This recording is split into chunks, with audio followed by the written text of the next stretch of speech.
Hello everyone, welcome back to Shastra and Shastra. बहुत से viewers in बहुत सारे जो हमारे सब्सक्राइबर्स हैं उनने मुझसे बहुत से क्वेरी यहाँ पे करी कि जो फ्यूचर प्राइसिंग है वो क्या होने वाली है अफोर्डेबल हाउसिंग प्रोजेक्ट्स की। फॉर एग्जांपल अभी जीएलएस में लोगों की अलॉटमेंट्स आई है, हैबिटेट में आई है, एमआरजी में आई है, परीना में आई है। तो जब उनको पोजीशन मिलेगा तो क्या उनकी एक्सपेक्टेशंस रहनी चाहिए उस टाइम के जो प्राइजेस हैं उसको लेकर। तो उसी के ऊपर मैं यहाँ पे चर्चा करूंगा, उसी के बारे में आपको यहाँ पे बताऊंगा। So without further do let's get started and जानने की कोशिश करते हैं कि क्या प्राइजेस वहाँ पे होंगे जब आपको पोजीशन वहाँ पे मिलेगी। ओके, तो कैलकुलेशन के लिए मैंने यहाँ पे टेम्पलेट ली है। जैसे कि आपको पता है अफोर्डेबल हाउसिंग में जो मैक्सिमम साइज जो आता है वो आपका आता है 645 स्क्वायर फीट कारपेट एरिया का अफोर्डेबल हाउसिंग गुड़गांव के अंदर, राइट। जिसमें 3 BHK की मोस्टली ज़्यादातर यूनिट्स यहाँ पे आती हैं। और आपको पता होगा, हाँ, मैक्सिमम जो बालकनी साइज है वो आपका यहाँ पे 100 रहता है, राइट। तो अभी क्या है, जो आज की तारीख है 10 अक्टूबर 2023, आज की डेट पे जो एप्लीकेबल रेट है गवर्नमेंट की तरफ से वो है 5,000 रुपये पर स्क्वायर फीट आपका कारपेट एरिया पे एप्लीकेबल होगा और 1,200 रुपये पर स्क्वायर फीट आपका बालकनी एरिया पे एप्लीकेबल होगा।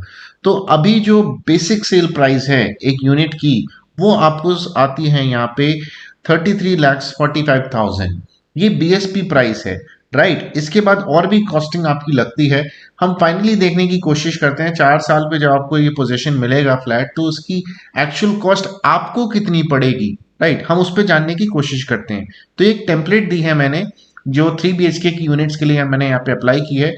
इस टेम्पलेट को आप अपने अकॉर्डिंग यहाँ पे मॉडिफाई कर सकते हैं according to the unit which you have been allotted.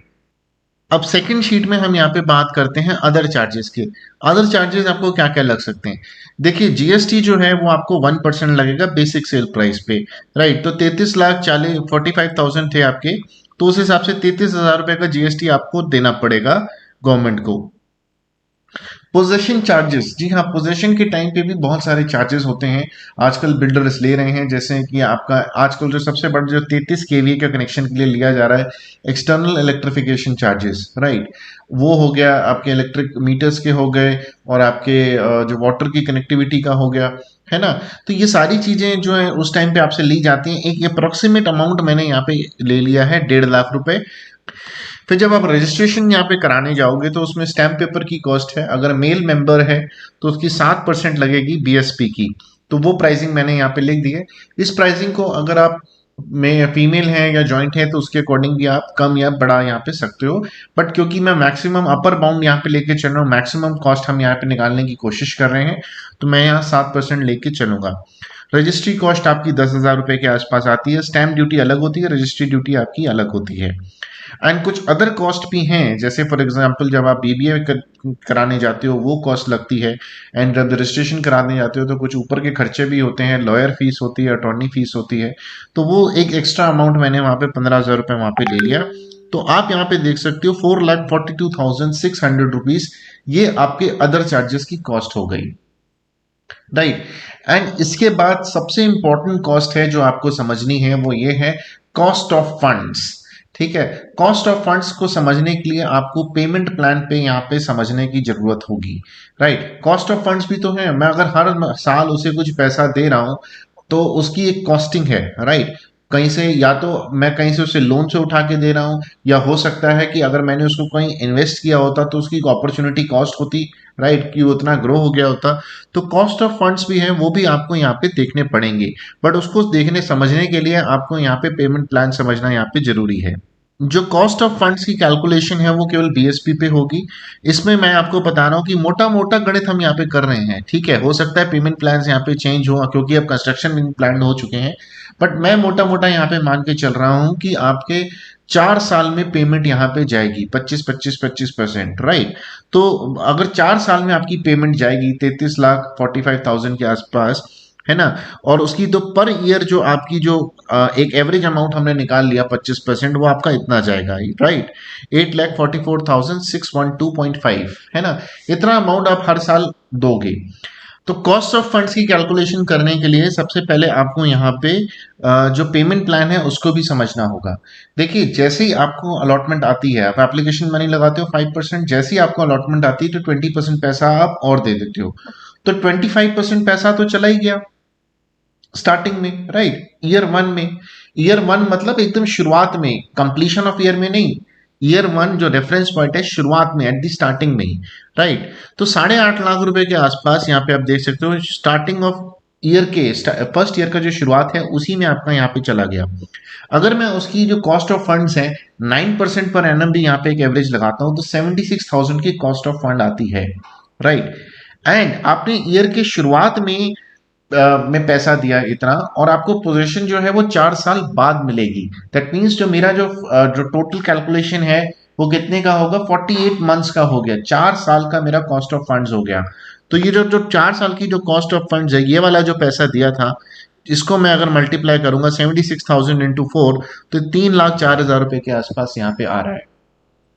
इसी तरह से जब सेकेंड ईयर की शुरुआत होगी तो मैंने 8.5 लाख रुपए और दे दिया, तो इसकी जो कैलकुलेशन होगी इंटरेस्ट की वो आपकी 36 मंथ्स के लिए यहाँ पे होगी, बिकॉज पोजेशन जो है वो मुझे अभी इस माइलस्टोन से 36 मंथ्स बाद मिलेगा। ठीक है, तो इस तरह से आप देख सकते हो मैंने पूरी कैलकुलेशन यहाँ पे करी है। आप पॉज करके इसे यहाँ पे देख सकते हो, जो टोटल कॉस्ट ऑफ फंड्स आपकी यहाँ पे आ रही है वो 7,60,000 रुपए के आसपास यहाँ पे आ रही है, 7,60,000 के आसपास कॉस्ट ऑफ फंड्स आपकी यहाँ पे आएगी। तो फाइनली अब हम यहाँ पे समअप कर सकते हैं कि आपकी जो लैंडिंग कॉस्ट होगी वो कितनी होगी। तो अभी जो आपकी जो फाइनल लैंडिंग कॉस्ट अगर मैं समअप यहाँ पे करूं, जो बेसिक सेल प्राइस थी वो आ गई, अदर चार्जेस है वो आ गए, टोटल कॉस्ट ऑफ फंड्स जो है वो आपके 7,60,000 आ गए। आपकी जो लैंडिंग पड़ी है वो पड़ी है 45 लाख रुपीस के आसपास। इतने का तो फ्लैट आपको पड़ा है बाऊजी।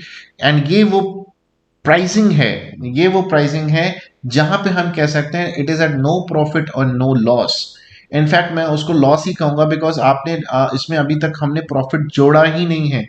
आपने 4 साल तक वेट किया, आपने यहाँ पे रिस्क को आपने उसको लिया, है ना, कि बनेगा कि नहीं बनेगा, ये सारी चीजें, इतना वेट किया, इतना टाइम इन्वेस्ट किया, आपने इमोशंस इन्वेस्ट किए, फीलिंग्स इन्वेस्ट की, everything you have invested, and ये आपकी this is not the final price. इसमें अभी प्रॉफिट जोड़ना बाकी है ब्रदर, है ना। तो अगर मैं इसमें बहुत ही मरी हालत में अगर 25% का भी प्रॉफिट जोड़ता हूं, 25% 4 साल में, बहुत ये एब्सोलूट तो नहीं है लेकिन 25% मोटा मोटा इतना तो एप्रिसिएशन लोगे ना यार, है ना।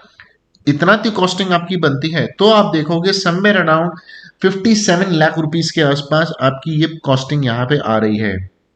लेकिन अभी भी ये फिगर इनकम्प्लीट है, अभी भी ये फिगर इनकम्प्लीट है। प्रॉफिट में आपको बहुत ही एवरेज लिया है मैंने, 25% हो सकता है, बहुत अच्छी लोकेशंस वाले प्रोजेक्ट हों उनमें ज्यादा भी हो सकता है।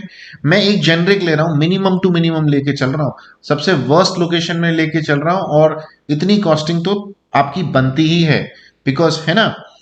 अब इसमें एक इंपॉर्टेंट पैरामीटर है जो आपको और कंसिडर करना है कि आप अपॉर्चुनिटी कॉस्ट, फॉर एग्जांपल अगर आप एंड यूजर थे, राइट, आपने एक अफोर्डेबल हाउसिंग में यहाँ पे फ्लैट लिया, आपने बुक कराया था, 4 साल आपने वेट किया, राइट, 4 साल वेट करने के बाद आपको यहाँ पे फ्लैट पड़ा, ठीक है।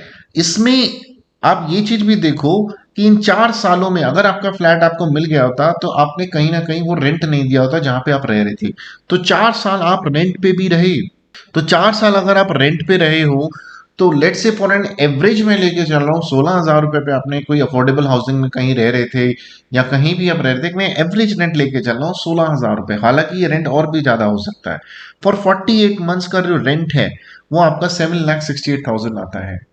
इस चीज ये कॉस्टिंग भी आपको जोड़नी है, ठीक है। वो इसलिए जोड़नी है बिकॉज आप एंड यूजर हो, आपने फ्लैट यहाँ पे बुक कराया है, और इस फ्लैट को आपको ये 4 साल बाद मिलेगा, तो 4 साल तक कहीं तो आप रहोगे ना, तो उसका पैसा भी तो जोड़ोगे, वो एक कॉस्ट भी तो है ना। आप इसको दूसरे वे में समझ सकते हो कि भाई अगर कोई इन्वेस्टर ने अगर रेडी टू मूव प्रॉपर्टी खरीदता, वो उस टाइम पे उसको वहां से फ्रॉम द डे वन उसे एक अप्रिसिएशन जो रेंटल इनकम है 2-3% की वो मिलनी वहां पे शुरुआत हो जाती। तो ये वही चीज है, लोग इसको जोड़ते नहीं है, बट आपको कैलकुलेशन में इसको भी जोड़ना पड़ेगा, राइट। तो ये आपकी फाइनल कॉस्ट उसमें ऐड होगी, ये जो रेंटल्स हैं, रेंटल कॉस्ट ऑफ 4 इयर्स, ये भी आप ऐड करोगे, तब जाके आपकी फाइनल लैंडिंग कॉस्ट जो है वो समवेयर अराउंड 64,52,000 रुपए के आसपास यहाँ पे आएगी। रफली अगर हम कहें 65 लाख रुपए के आसपास आपका जो फ्लैट है 3 BHK का 645 कारपेट स्क्वायर फीट एरिया का, वो आपको यहाँ पे ऑन पोजीशन इतना एप्रिसिएशन आपको यहाँ पे मिलेगा ही मिलेगा।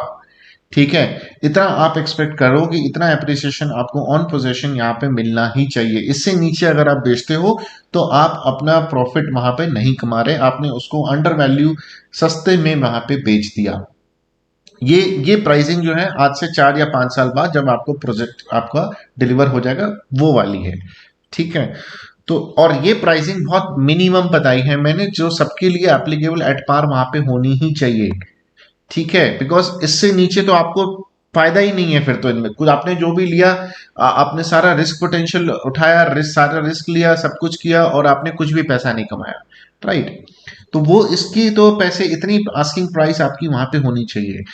अब इसमें कोई अच्छे प्रोजेक्ट्स आ गए जो मान लो जो आपके 60 मीटर रोड पे आ गए या आपके बहुत ही अच्छे लोकेशन पे आ गए, तो हो सकता है इनकी प्राइसिंग में वो जो प्रॉफिट मैंने 1.25 लिया है वो 1.45 तक भी आपका जा सकता है। 1.4 1.45 उस पे वो कमांड कर सकते हैं।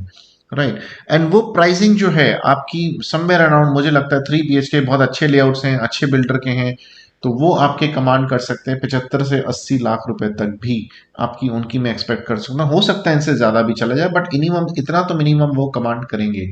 फॉर एग्जांपल अगर आप कॉन्शेंट के देखो, जो सेक्टर 99 वाला है या आपका सेक्टर 102 वाला है, 102 वाले में मैं काफ़ी बुलिश हूँ। और MRG का सेक्टर 106 वो भी उसके लेआउट वो भी कमांड इतना कर सकता है 70 75 80 के आसपास। राइट, तो 3 BHK की यूनिट्स अभी निकल के आई नहीं है खुल के, क्योंकि बहुत रिसेंटली ही लॉन्चेस आपके यहाँ 3 BHK के हमने देखने को मिले थे। बट यस, इतना मिनिमम आपका बेंचमार्क आज से 4 साल 4 से 4 साल बाद आपको यहाँ पे देखने को मिलेगा। 65 lakh rupees worst to worst location of a 3 BHK flat in Gurgaon, ready to move in. ठीक है, लोकेशंस अच्छी हुई, स्पेसिफिकेशंस अच्छी हुई, तो आपको इससे ज़्यादा रेट भी देखने को मिल सकता है। तो ये प्राइसिंग आपकी यहाँ पे होने वाली है अफोर्डेबल हाउसिंग की, रेडी टू मूव फ्लैट की, 645 3 square feet carpet area 3 BHK flats. Just in case अगर if you like this video give it a thumbs up, and अगर आपके कुछ विचार हैं, कुछ थॉट्स हैं, तो प्लीज़ कमेंट करके हमें बताएं, and do subscribe our channel. Thank you so much for watching this video and stay tuned for more stuff coming up soon. Till then, see you later. Bye bye.